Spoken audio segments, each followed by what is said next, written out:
Recording is in progress.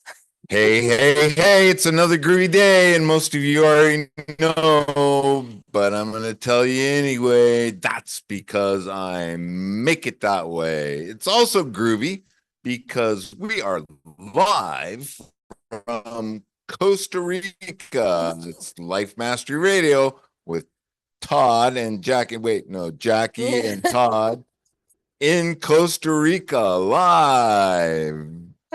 Hey, everybody. It's great to see you here in a few hours. We're going to deliver their final speeches. Da, da, da. Da, da, da, And da. they're going to do a fabulous job because we did practice this morning and they were so brilliantly amazing. And we have a special guest with us, as you can see, with us. And so Jonathan England was a guest on our show. I think it was July of 2023. Thinking that's right. Yeah, and he told us about his book, and we talked about that a little bit. We'll probably talk about that a little bit more. And he was telling us about this village that he has here in Costa Rica that he's been working really hard on over the last several years, he and his wife, and there's some resident villagers And there. I think he said, come on down, come check it out. He did. And Jackie took And I said, advantage of it. Okay, I'm on my way. So I was here in September for 2 weeks at Jonathan's village, and gosh, I want to move here, Jonathan. You convinced me that I need to live here. I don't know how anybody could leave. I know. Exactly. Exactly. Then she comes home and starts telling me about it. And I'm like, okay, I gotta go down there and check this out. She's got to be over exaggerating. And my mind has been blown, totally blown. Yeah. And then she says, well, I got this retreat center or this villa that I want you to check out. I think it'd be really cool. And let's do a retreat there because we were investigating another retreat and we walked into this and this was a magical place. And I understand you guys were right here when you first came to Costa Rica. Yeah. This is the place we stayed at. It's really wild. We went on a crazy journey through Mexico. The borders were closed. We were out for COVID, so we were trying. Right? But we were driving through Mexico, going further and further south till we found a boat that would sneak us in, and we got down to Puerto Escondido, and then there was a little mafia town 2 hours south that had a yacht club because they have all the money in the mafia town, and so they had a big boat, and they're like, "Yeah, we'll sneak you in." And then as soon as this was after a couple months of driving through Mexico trying to find a place because we knew we were supposed to be here. It was just God had said go, and then as soon as we finally found a boat and the guy that was going to take us in, they opened the borders, which was really strange because when they closed the world down and closed the airports down, there was 50,000 COVID cases a day. When they opened it up in the United States, when they opened the borders, there's 250,000. So five times the amount of COVID cases in the United States, and they opened the borders up. And so after that crazy journey, then we just drove across over to Mexico City and caught a plane and flew on down. And it was this exact time of the year too, in November, which is the rainiest part of the rainy season in Costa Rica. And it was a crazy journey to get to this specific location, this Villa Las Aries that we're at. And we got here and this is where we stayed at for a couple months while we were preparing to find our village that we were going to start building our village. And there was 7 of us started, but then a couple more flew down. I think there was like 10 of us that were living here at this place for a few months as we were preparing to find our. All of you were preparing to find. Correct. Yeah. Yeah. So you all were part of a big group. Yeah. Okay. So that's a great segue to the village. So tell us how did you come up with the concept of the village and how did you find the right property and what is it now? Because tomorrow you're having a pretty big event. Yeah. So it really started. I used to really love going to personal development events like Tony Robbins. He's got this event called Date with Destiny, and it's a 6-day event, I think, and it's several $1,000s. And I'd been to it a couple of times, but I'd invested, over $500,000 in personal development. I really got, I'm an all-in guy. I used to be a broke, ignorant, blackout, drunk, atheist beach bum. I rented a car to stoplight one night, went to jail, and sitting in jail is when I made a new decision that, okay, I got to do something different, be someone different. And so from there, I'm like, all right, what am I going to do? And I was flipping channels one night and saw an infomercial. This guy, Dean Graziosi, he was teaching no money, no credit real estate investing. I'm like, well, I qualify. I don't have any money. I don't have any credit. But the program was $10,000. I'm like, well, how am I going to, I don't have any money. I don't have any credit. I'm going to buy that. But I wound up finding somebody who loaned me the money. I took the program. Took me 6 months before I did any deals, made any money. But once I started, within 18 months, I'd made $400,000. Within 2 years, I built a multi-million-dollar empire. And so now it's very successful, had all the money, and everything was going great. We're going on vacation all the time. Yet for some reason, everybody's still miserable. I'm like, I don't understand what's going on. This is what the world told me was supposed to work, and it's not working. But so I'm trying to figure out what's wrong. And I realized, like, because I'd invested in personal development, I'm like, well, that's the path. So let me just find out what else is out there. And now I had plenty of money, and how I got the money was personal development. So I just, got hooked on it. Just like I was blackout drunk every night, I'm all in because I'm all in. So now I'm all in on personal development. And so I was going to all the events, everything I could find, but I really love Tony Robbins events. And so I was at that Date with Destiny event for the second time.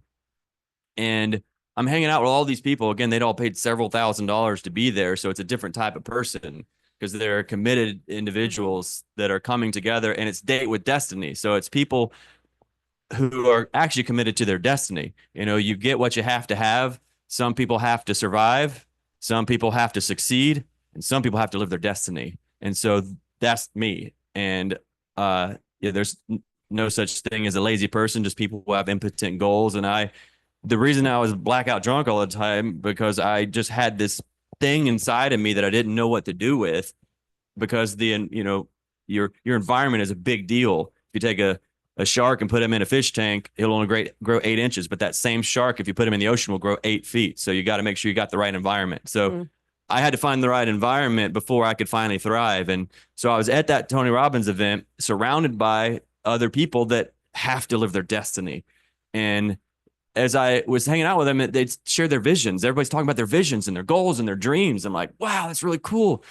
And like, how can I support you? And then they'd say, what about you? What about your dreams and your visions? And I'd start sharing. I'm always like a big thinker. I got big ideas and big dreams and visions. And from, the world that I'd been living in, people just tear you down and beat you down if you start talking too big. They're like, they call you stupid. They call you an airhead. They say, come back down to earth. And so now I'm at this other place, and they're like, tell me about your dreams. And I'm like, really? Are you going to call me stupid when I say what I'm thinking?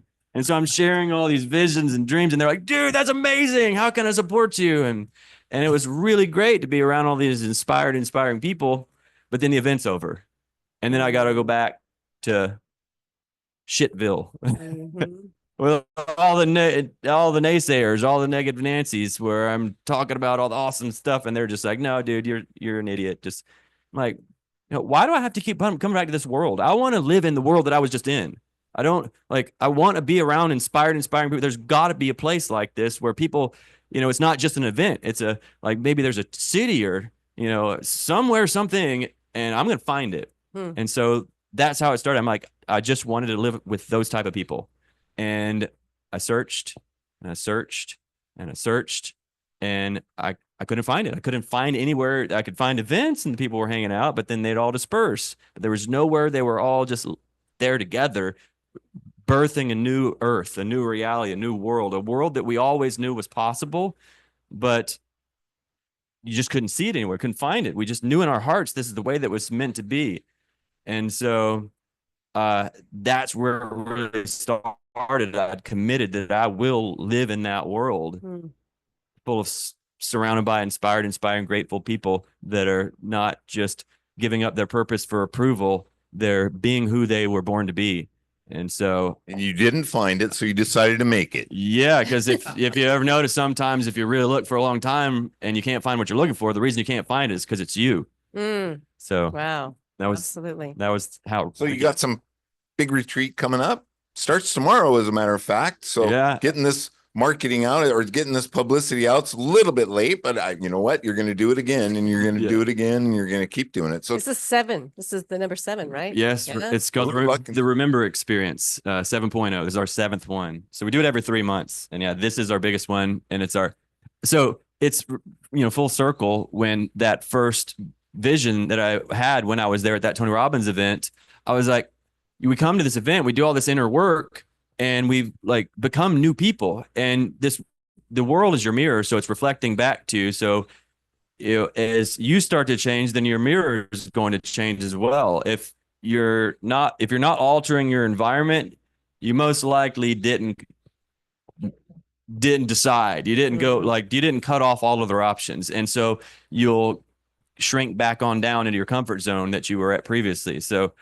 but that vision was, we're going to do the work, and then we're going to, from this momentum that we have, then we're just going to keep building. And so that's what the village was all about. But I remember just like, I'm going to do these events just like Tony Robbins events. And I remember when I'd watch him do these breakthroughs, like, how's he do that? It's like, it just looked like magic. Amazing, man. It did.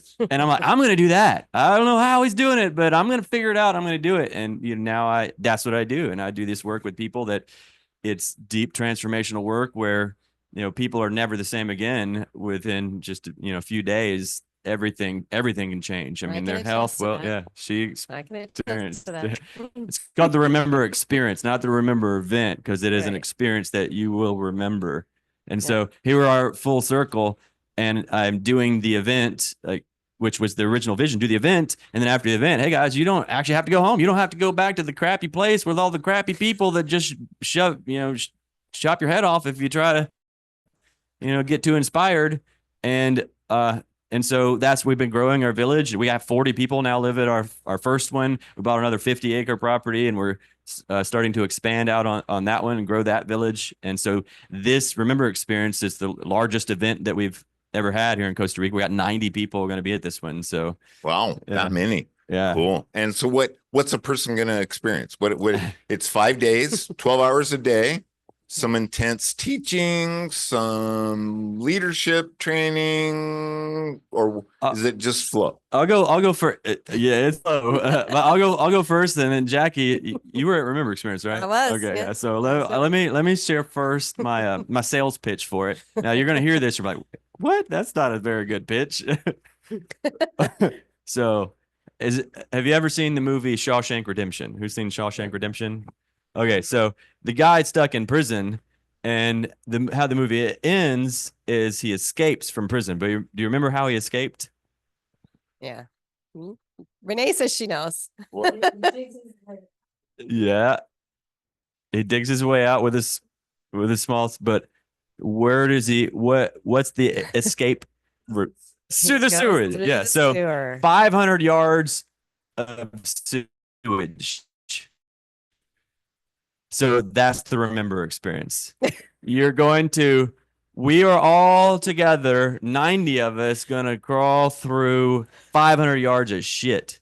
Not just anybody's shit, our shit. All of us, all of our shit, because you face it within or without, by chance or by choice. Either way, you're going to face it. Your lies, your fears, and your judgments. People have lies in their eyes, fears in their ears, and judgment in their heart.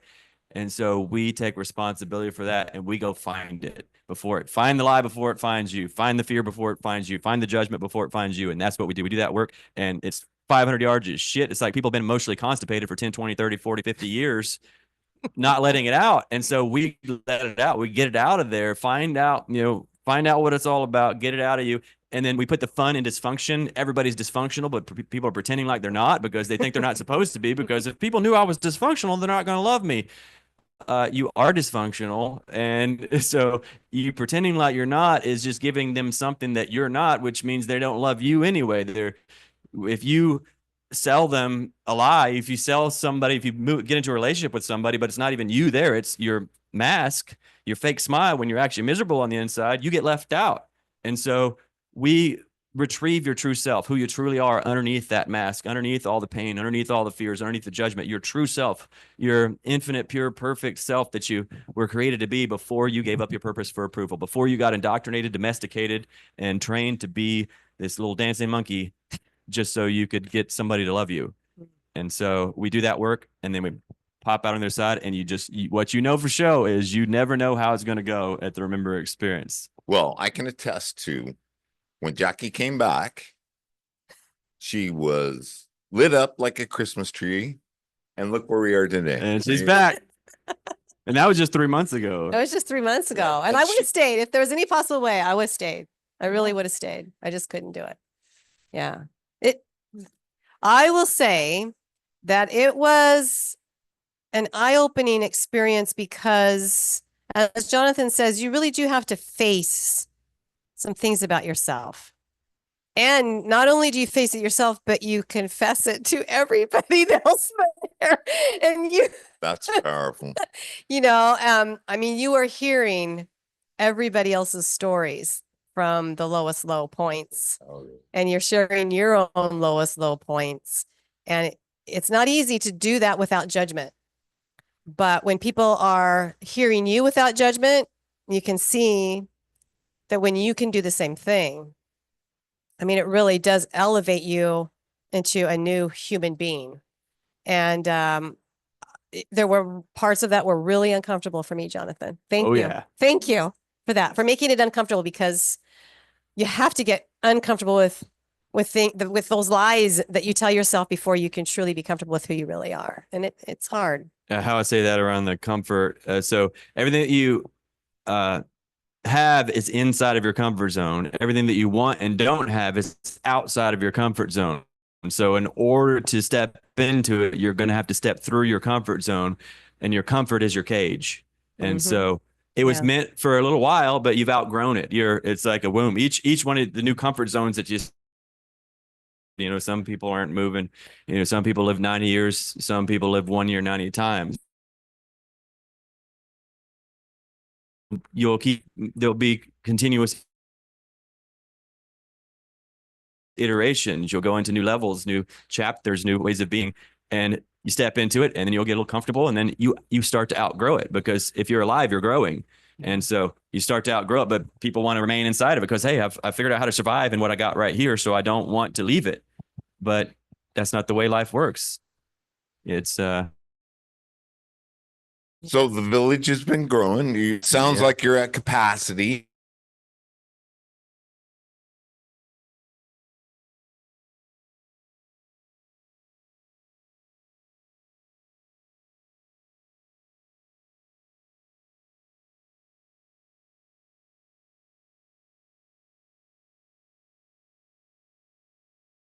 one, and then we got another Grace 2, and then we'll have Grace 3 and 4 and 5. And I always knew the first one was the prototype. But part of what we're doing at this one is not all the people that are living there. There's 40 people that are right now, but not all of them that are living there will live. Well, that's their permanent they're home. in the village. They're coming through there to get cleaned up. It's like, you take a healthy fish and put him in a dirty fish tank. What happens to the fish? They get sick and die. But if you take out dirty fish, put him in a healthy fish tank, you clean him up, then you can send him out into drives. So this first one is like, there's a bunch of Pocosumuses there, with the cleaner fish, which is like, that's what I'm like in the Pocosumus in the fish tank, the one that sucks all the crap off the sucker fish. Right. I think they call it a sucker fish. Yeah, he keeps it clean. So I'm that. So I'm like, and we got several of us there. So the people come in, get cleaned up, and then they can move on into their beautiful heaven on earth, home, HOME, heaven on Mother Earth.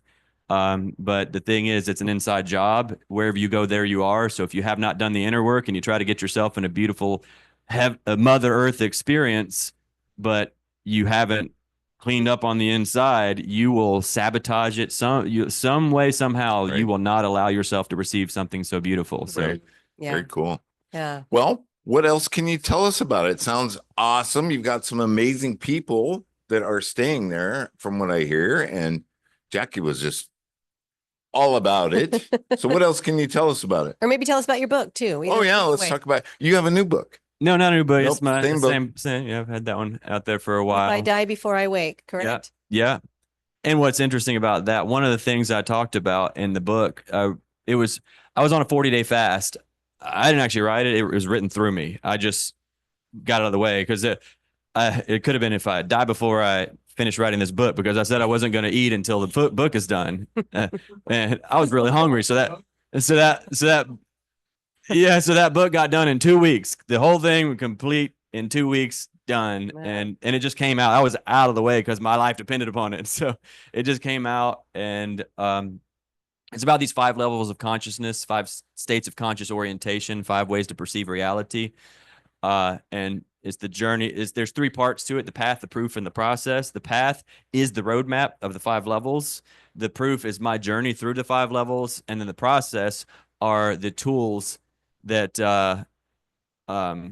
that you can, that basically, like, way to learn, and it's through failure, but the caveat is it doesn't have to be your failure. You can learn through someone else's. So the process, the third part of it, is the recipes. Like, don't do this and do this, and here's what's going to actually get you the fruit for each of the levels. And so, but one of the things in the book, again, it was written like 9 years ago, 8 or 9 years ago. Yeah. But one of the things that came through, I was talking about these 2 trains, metaphorically speaking. And on one train, the people are waking up, getting following love, following the truth, getting more connected to themselves, more connected to God, more connected to nature, more connected to each other, more natural. On the other train, people are following fear, following lies, illusions, artificial, getting more disconnected from themselves, more disconnected from God, more disconnected from each other. And 9 years ago, when the book was written, I said the trains are really close together and you can just jump back and forth between the trains. But they're starting to split. They're starting to go off more and more love and more fear. And at some point, the trains are going to get so far apart, can't jump anymore. You can't cross the other train. And then at some point, you won't even be able to see the train anymore. And that's where we are in reality now, where that point where it's splitting. There's no, can everybody feel it? Like the worlds are splitting. Like it's complete separation that's occurring. And so you gotta, it's again, by chance or by choice. And if you choose not to decide, you still have made a choice. So it's time to decide: are you going to follow love or fear? And to make that choice and decide means to cut off from all other options. Once you've decided, the decision is unconditional love. What kind of love? Unconditional love. Unconditional love. So that means love. The only way to flow. Yes. Yeah. Well, I want to give your book's on Amazon. Everybody can find it. Tell us the name of it again. It's If I Die Before I Wake, but you can download it for free if you just go to findyourpurposebook.com. Findyourpurposebook.com. Yeah, you get the PDF and the audio version right there for free. Cool. Awesome. That's very nice. So we wanted to give our audience a chance. Anybody have a question? We have our speaker attendees here with us, and they're live watching this podcast. So any of you have questions for Jonathan about his village, about the book, about his system, about his ideas? Come up and come to the mic. Then when you said, I'm not really a speaker, I'm going to wing it. You're an amazing speaker. Oh, no, I didn't say I'm not. That's what I heard. I was wrong. I said that I'm unorthodox and like not very like a practical, tactical. So he's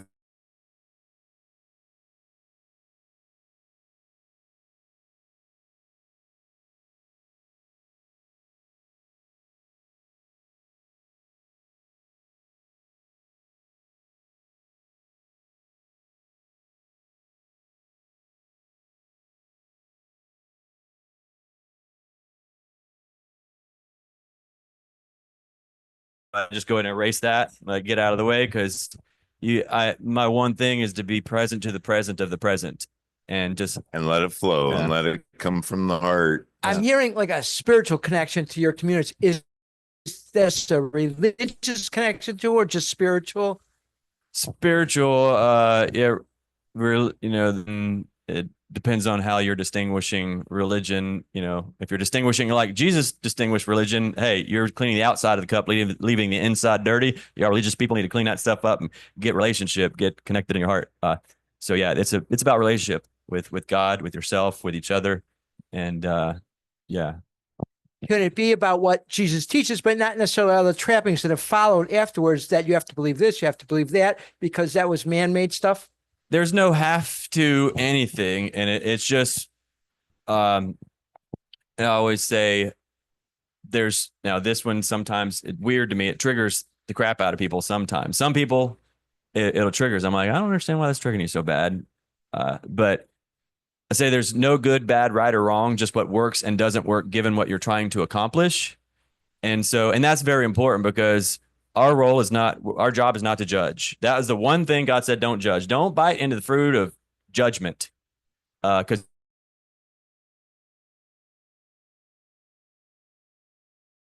he said, if you want to enter the kingdom, you have to enter like a child. So just this infinite, imaginative, innocent being where you're not just judge bad, wrong, wrong, wrong. You're just being with the moment. And so there's nothing that you have to do, but so the fruits of the Holy Spirit, the fruits of God are peace, love, and joy. So if you're experiencing anything other than peace, love, and joy, that means you have to have a lie in your eye, fear in your ear, judgment in your heart. And so that's what we get to work on is like when you get triggered, when something comes up, you got a fruit that showed up. Thoughts lead to emotions, lead to actions, lead to results. The results of the fruit, the thoughts are the seeds, your mind is your garden. So if you got some fruits that you don't like, that you're judging, this is bad, okay, and it's triggering you, let's go find what seeds you've sown, what beliefs that you're carrying around, what judgments, lies, and fears that you're carrying around that are producing those fruits. And let's just dig those suckers up and then sow you a seed that's going to produce the fruit that you actually want. Thank you. The origin of my question actually comes from my very best friend. Number of years ago, right at this time, we're creating a post-Thanksgiving dinner for the elderly, for the homeless, and it's non-denominational, and I would love it if you would come participate. And he's been my friend for 40 some odd years. I said, great. So we're at his house, his brother and his sister and his cousins and everybody else is there. And they're talking about different singing groups that they could get to perform for all the attendees. I said, great. I'm Jewish. I've got some people that I know who are singers. And everybody else said, oh, that's great. But my friends, well, Bruce, it has to be Christian. I said, well, you told me it was non-denominational. He said, non-denominational Christian. Oh, that's. Well, Jesus was a Jew, is a Jew. So if in order to be Christian, it's all Christian includes Jew, like yeah. What are they talking about? They're missing their whole foundation if they're not including Jewish traditions and singing. Right. Okay, great. Thank you. Nice, Thanks, Bruce. very cool. Nice, Bruce. Anybody else? Questions, comments? Come on up, Ray. Here.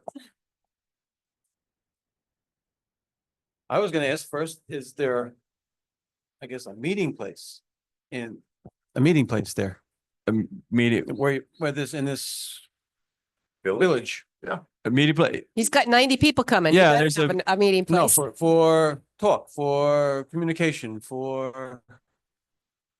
there's no house of worship. There's no a place like that. Well, we got the big space. It's probably about the same Yeah, size it's as probably this. close to this. Yeah. Maybe a little bit bigger. So we have our dining table in there and we all eat together every day. And then, but yeah, on Sunday morning, Sunday morning, I do the Awakened Spiritual Gathering where I do a teach going on. We got it's called the Visionary Leadership Program. We do that every Tuesday evening there. And this is all also put online as well. So there's people live in person.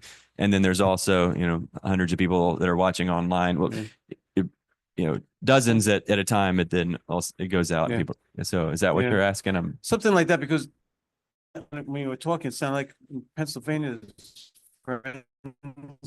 meeting place of friends. There's a particular denomination, but they don't have a denomination that they choose. It's just like your building. But it's in Pennsylvania. They have 2, 3 locations. No, it's not quite. No, it's I don't know. like a meeting. Okay. Very cool. Friends. Communities. Friends. I forget. Something. Nice. Thank you, Ray. Thanks. Cool.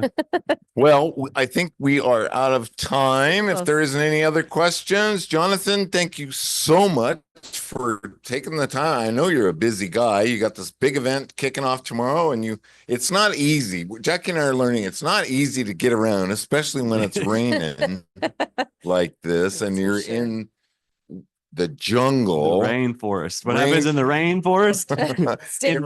in rainy season? It rains. And the roads are, they're not paved and they're not maintained that well. And some of them are pretty steep. And So you got to have places like this where you can just hang out and hang out with other people, right? Yeah. Yeah, I don't leave the village very often. It's rare. So, but Are you Jackie feeling a little invited- uncomfortable? no, Jackie invited me over. I'm like, well, Jackie's calling me over. I got to go. And especially like the fact that it was the original place Yeah. that we came to. And, That's she, the big. she shared where she was going to be. I'm like, wait a minute. What? That's Wait, where I they know that place. live. Yeah, we wish that Mel could have come with you. That's his wife, Melinda. Melinda. And Soul. He's Soul, got a yeah. little boy named Soul. And but you're moving into a new place, so it's understandable. Anyway, Very we're so cool. glad that you took time to be here with Yeah, us. thank you so much for Yeah. showing up, and you're going to see more of it. Well, we're going to come visit the village. Okay. here in a Yeah, couple we'll see you tomorrow. We want to remind our listeners that you could be here too. This isn't the only retreat Jackie and I are planning on doing in Costa Rica. We've got big dreams, big plans. You heard the inspiration from Jonathan. It's as big as you can dream, right, Jackie? Let's go. Yeah. So if they want to check out online Earth Waking Village, how do they find that? What's the website they go to? Earthwakingvillage.com. Okay. If you go to jonathanearthwaking.com, it's got my book. It's got Okay. links to the virtual village, links to how to get to the physical village, all kinds of cool stuff at jonathanearthwaking.com. Cool. Perfect. All right. Thanks again, Jonathan. It was great to see you. You're welcome. Bye-bye for now. Bye, Stay everybody. tuned for the next episode.